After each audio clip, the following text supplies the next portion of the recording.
Dan kali ini sekarang semuanya mulai terbongkar, kerangkanya nampak semakin jelas terlihat. Bagaimana gerakan-gerakan pembuat gaduh, pembuat rusuh kini sudah kelihatan muaranya, kini sudah kelihatan bagaimana dan apa saja yang mereka mau. Ternyata ada skandal-skandal korupsi yang selama ini ditutupi dan cara menutupi kasus tersebut adalah dengan menciptakan kekeosan, dengan menciptakan framing-framing negatif kepada pemerintah, tentu saja dengan membayar orang yang nyinyir, membayar demo ini itu, mereka melancarkan aksinya, melancarkan serangan keji kepada pemerintah, bahkan sampai ke tahap desakan pencopotan Gibran.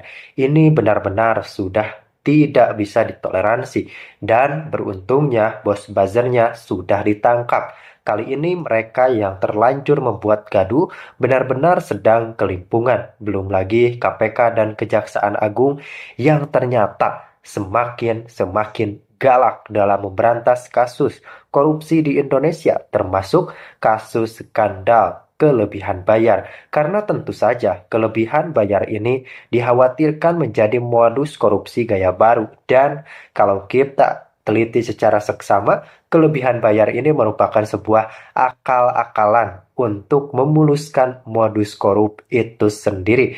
Anggaran yang tadinya tidak terlalu besar atau cenderung kecil dibuat sebesar mungkin, ya tentu saja sisanya kalian tahu sendiri. Lalu bagaimana? Kali ini tim Presiden Prabowo Subianto membuat mereka panik. Mereka panik total dan ketakutan. Langsung kita saksikan. Capres Anies Baswedan punya rekam jejak pemimpin spesialis markup dan penggelapan anggaran. Hampir semua permainan anggaran Anies Baswedan justru terbongkar oleh pihak lain sebelum berhasil meraup untung. Pertama, Anies Baswedan markup anggaran lem Aibon APBD DKI Jakarta sebesar 82 miliar terbongkar oleh anggota DPRD DKI Jakarta. Di level itu banyak yang kemudian ada beberapa yang mengerjakan dengan trader itu ya pokoknya asal ada dulu. Kedua, menggelapkan anggaran tunjangan guru Kemendikbud sebesar 23,3 triliun yang terbongkar oleh Kementerian Keuangan. Kasus kelebihan anggaran itu terjadi pada APBN Perubahan 2016 dengan total dana untuk tunjangan profesi guru 69,7 triliun rupiah. Setelah ditelusuri oleh Kementerian Keuangan, ada dana berlebih 23,3 triliun rupiah. Terakhir, anggaran TGUPP dari 2,35 miliar menjadi 28,99 miliar hadiah ordal untuk tim sukses Anies Baswedan Gubernur DKI Jakarta. Anggaran bagi TGUPP Gubernur Anies naik menjadi 28,99 miliar rupiah dari sebelumnya 2,3 miliar rupiah. Hal itu Capres Anies Baswedan piawai bertutur kata tetapi senyap bermain anggaran. Anaknya punya rekam jejak itu begitu, Bapak Ibu. Bapak Ibu tuh bisa telisik Bapak Ibu. Nah kemarin gimana? Besok juga kira-kira kan begitu. Kepiawaian Capres Anies Baswedan yang pandai bertutur kata ternyata selaras dengan akal bulusnya sebagai pemain anggaran. Pada tahun 2016, Anies Baswedan diduga hendak menggelapkan anggaran mencapai 23,3 triliun dengan dalih kelebihan transfer saat dirinya menjabat Mendikbud. Jumlah fantastis itu hendak digelapkan dari anggaran tunjangan profesi guru atau TPG Kemdikbud yang seluruhnya berjumlah 69,7 triliun. Mendikbud Anies Baswedan sengaja melebihkan 23,3 triliun dengan mengklaim identitas guru yang belum tersertifikasi dan guru yang sudah mutasi atau pensiun. Beruntung, kelebihan anggaran itu berhasil ditemukan Kementerian Keuangan setelah melakukan penelusuran APBN. Saat tertangkap basah, Anies Baswedan justru mengklaim dirinya yang membongkar penggelapan anggaran Kemendikbud. Padahal, ia seharusnya memikul tanggung jawab tersebut sebagai Mendikbud. Menurut saya begini bang, saya selama ingat kembali abang, demo ambil uang dari siapa? Waktu demo di KPU. Ada uangnya waktu itu? Kalau untuk per pribadi ke saya tidak pernah terima dan saya tidak tahu itu ada atau tidak. Tapi yang menyiapkan mobil komando itu kan pasti ada orangnya. Ya. Mobil komando kita tahu lah, untuk sewa mobil komando itu hampir makan minum, siapa yang biaya? Itu kita lihat dari runut itu. Yang kedua, demo bukan satu kali, berkali-kali dan tempatnya juga berbeda. DPR, Bawaslu, KPU, Patung Kuda. Nah ini kan ada juga yang sewa tenda. mobil komando berkali-kali. Saya berpikir, kira-kira yang menyewa mobil komando ini ambil uang dari siapa? Apakah mereka kumpul duit? Kapan? Soalnya selama ini tidak pernah tanya saya, kita kumpul sekian-sekian. Ini seperti yang katakan Abang dari kos politik ini. Siapa yang? Siapa yang membiaya? Yang kedua, saya juga melihat mereka kan pergi ke Jogja, ke UGM, rame-rame pergi ke UGM, pakai mobil bus, ke Solo lagi. Siapa yang membiayai mereka? Ini kan yang dibawa ini ibu-ibu yang punya suami, orang tua atau bapak-bapak yang punya istri. Pergi ke sana kan buang kerja. Masa mereka nganggur bisa hidup? Jadi menurut saya coba kita pergi cek, cari tahu kembali. Kok bisa mereka pakai mobil bus ke sana? Ada satu ibu mengatakan bahwa kita biaya sendiri. Benar. Coba cek rekening mereka. Benarkah mereka ini bayar sendiri? Kapan dan di mana? Coba tanya, kehadiran mereka itu betul mereka pernah kasih keluar duit tidak? Ini untuk meng-cross check lagi. Ke Jogja, demo UGM, cek siapa-siapa yang pergi ke sana. Cek rekam jejak mereka, pekerjaannya apa? Suami kerja apa, istri kerja apa? Kok bisa mereka ke sana? Buffett kan lebih tahu karena berada di dalam lingkaran bersama mereka. Ya, pasti lebih tahu ini pekerjaannya apa gitu. Sebagian besar tuh, ya kalau ikut-ikut terus ya mungkin kayak saya lah, belum kerja. Begitu. Jadi ke Solo. Jadi kalau orang belum kerja, setiap kali demo di mana ada mereka. Setiap kali ada kegiatan yang istilahnya gulingkan Jokowi, ada mereka. Ketika menghajar Gibran dengan isu Fufufafa, ada mereka. Nah, ada mereka. Kok bisa ada mereka terus? Siapa yang biayanya? Ini menurut Bung Fred, secara rasional ya, ini kelompok yang memenuhi bahwa bersuara atas nama rakyat, menjalankan aspirasi dalam bentuk demokrasi, atau memang ada unsur sakit hati? Siapa bilang rakyat cuma berapa orang aja kok? Cuman berapa orang yang dimana kalah pilpres, tetapi ada sebagian besar yang kalah pilpres sudah menerima kemenangan Pak Prabowo Gibran. Tapi orang-orang ini yang ketika demo di PIK mereka juga, demo protes PIK mereka juga, yang dibawa Kojonudin, Said Didu dan kawan-kawannya. Demo mereka datangi di tidak salah tuh di salah satu kementerian, saya sempat liput. Itu lagi relawan yang sama-sama dengan saya. Demo di KPU. Relawan Anies saya sebutkan saja. Oknum-oknum relawan Anies ini yang terus-menerus. Terus salah satu lagi DM ke saya. Itu juga yang ketika Roy Suryo debat di TV dengan Abang, pemburu ijazah Jokowi. Itu semua relawan teman-teman saya sendiri. Nah, pertanyaan saya, mereka ke sana kemari ambil uang dari mana? Biaya ojek, mungkin biaya mobil lain sebagainya, kan bensin semuanya. Siapa yang kasih duit? Ini perlu kita cek. Kita akan cek ini siapa yang kasih duit ini. Coba adu dulu dari mereka. Kalau berkenan ibu-ibu ataupun dari TPU ya mereka. Ya, yang dari TPU. Berani tidak dengan saya dengan Bung Fred ya. Yang pernah demo, silakan kita duduk kita bicara secara langsung. Saya akan tanya. Tantangan terbuka. Apa ya? Itu awalnya di media sosial dulu, Bang. Jadi yang ingat gak poster biru yang ada Garuda, Indonesia Gelap, terus ada Darurat. Suaranya gitu. Iya. Iya gitu pokoknya. Kan ada dua ya, satu Indonesia Gelap, satu apa lagi ya? Yang ada Najwanya. Indonesia Darurat. Indonesia Darurat. Ada. Itu juga nah, sama ini masif. Beda nih, ini yang berikutnya, yang kedua nih Indonesia Gelap. Yang kedua karena yang pertama dan juga besar adalah Indonesia Darurat kan, yang pada sebenarnya dibilang inisiator juga bukan, tapi yang akhirnya bikin gede tuh si Mbak Najwa ini kayak nyemplung langsung, terlibat langsung dalam membuat trending ini jadi makin masif gitu. Oh, jadi itu bukan Indonesia Gelap? Bukan, beda. Oh bukan, oke. Pokoknya intinya Indonesia Gelap ini dulu viral di tanggal 17 Februari sebagai bentuk protes mahasiswa terhadap pemangkasan anggaran publik, isu tanah, pendidikan, ketidakadilan sosial. Nah ini terus mereka demo nih di Patung Kuda. Kalau nggak salah lebih spesifik deh. Ingat nggak? Tadi sini menyebut sesuatu yang agak lebih spesifik. Ya, dan salah satunya juga mungkin kan tadi korupsi ya, korupsi misalnya kasus-kasus soal itu yang menara apa sih, tower BTS yang Kominfo. Terus juga kebebasan berpendapat, kebebasan sipil, kayak misalnya ini nih orang-orang ini pada kayak demo, tolong dong pasal-pasal undang-undang ITE itu kan mereka menganggap tuh pasal karet. Jadi gimana caranya harus digodok lagi lah gitu, direvisi lagi. Terus juga penyalahgunaan undang-undang ITE untuk menjerat kritik, dan jangan sampai media-media ini nih sama pemerintah dibredelin gitu. Karena kan itu kayak membatasi hak kebebasan untuk bersuara kan as a media gitu. Itu juga ya tadi perlawanan korupsi, berbagai kasus korupsi yang nggak selesai. Nah, salah satunya menara BTS Tower yang Kominfo itu. Nah, tapi ada yang lebih spesifik yang menyangkut Jaksa Agung misalnya? Nggak ada? Nggak. Oke. Oh, itu isu lain ya? Isu lain itu belum. Isu lain. Itu nggak. Oke. Nah, terus selanjutnya di 20 Maret itu ada gelombang demonstrasi penolakan RUU TNI. Ini Maret ya? Iya, Maret.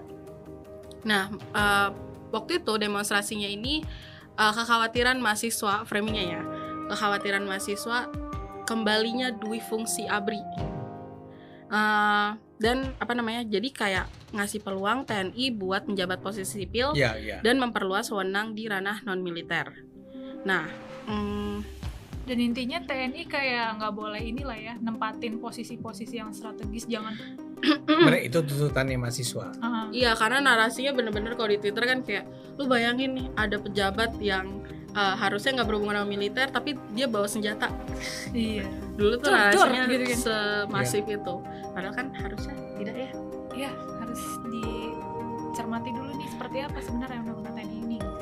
Nah, itu kan dua konteks tadi yang Indonesia gelap sama penolakan RUU TNI ini, itu kan benar-benar masif banget yang bikin rakyat tuh kayak masa sih ini awal pemerintahan Pak Prabowo udah begini loh, udah begini suramnya, gelapnya, segelap itu.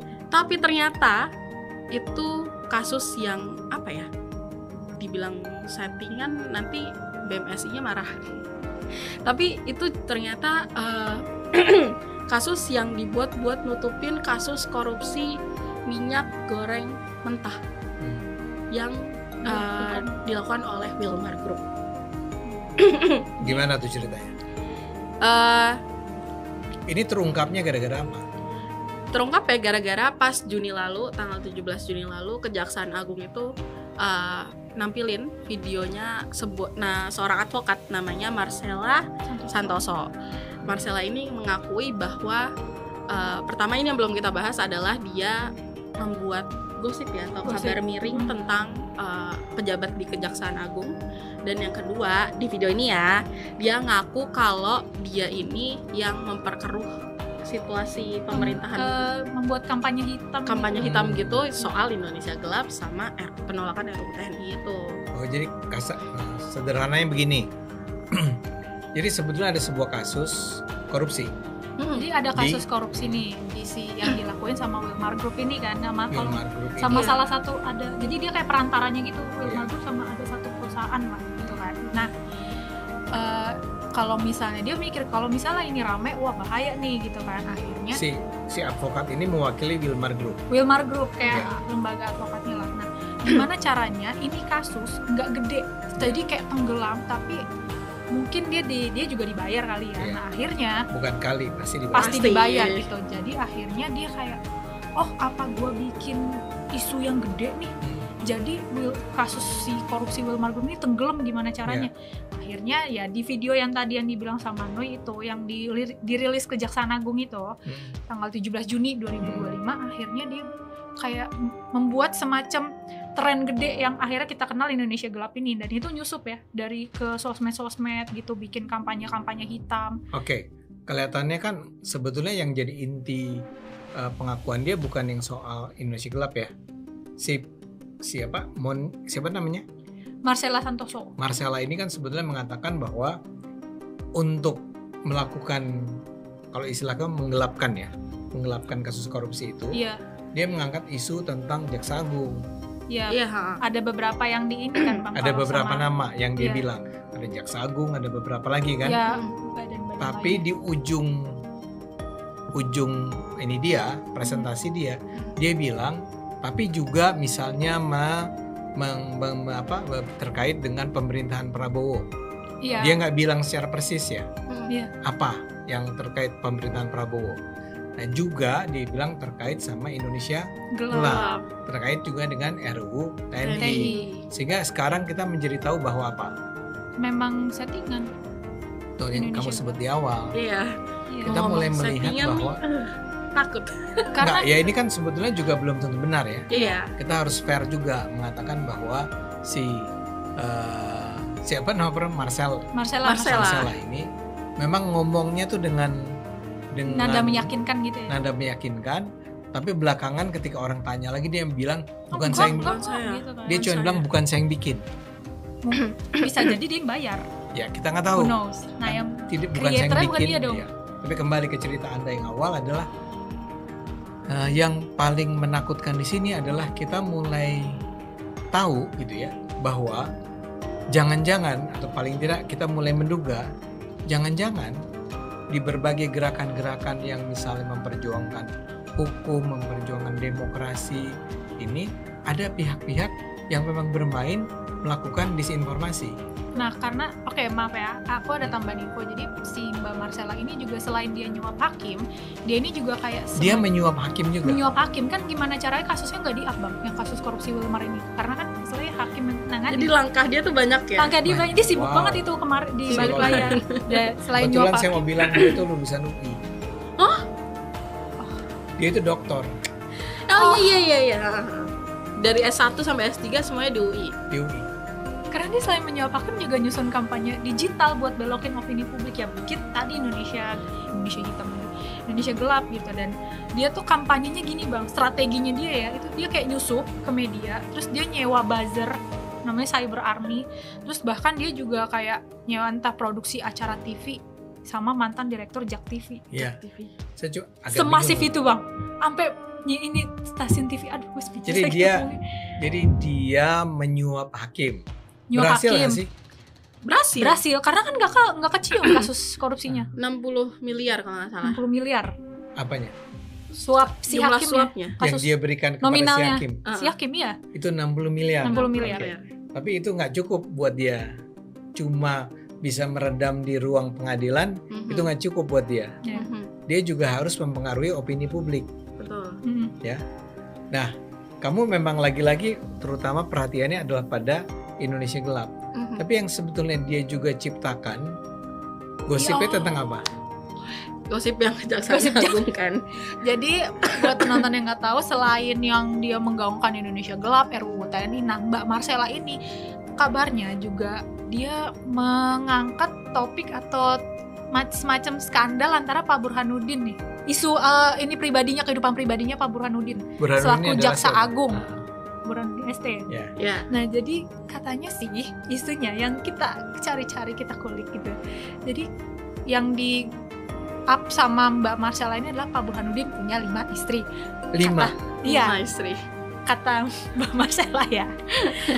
Terus juga katanya Pak Burhanuddin ini pernah punya affair sama artis Marcella, artis Selin Evangelista. Artis cantik itu. Artis cantik. Si Jaksa Agung ini. Iya, jadi itu kan yang dijor-jorin gitu salah satunya juga Bang, selain Indonesia gelap ini. Makanya mungkin makin ramai, ternyata. Dan netizen sempat kepengaruh gak sih sama isu yang iya, cuma kayaknya nggak seramai Indonesia gelap dan penolakan RUU TNI. Cuma ini kayaknya pecinta gosip aja. Iya, itu maksud saya gini.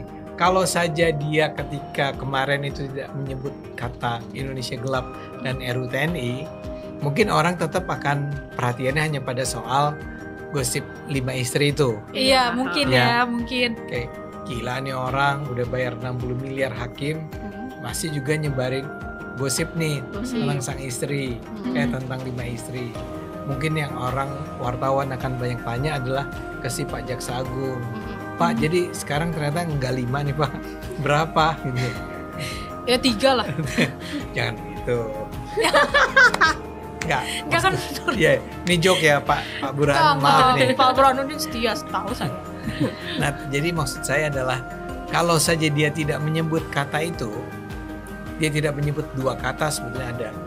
Saya juga terkait pemerintahan Prabowo dan terkait Indonesia gelap, terkait dengan RUU TNI, dia nggak sebut 3 kata terakhir itu.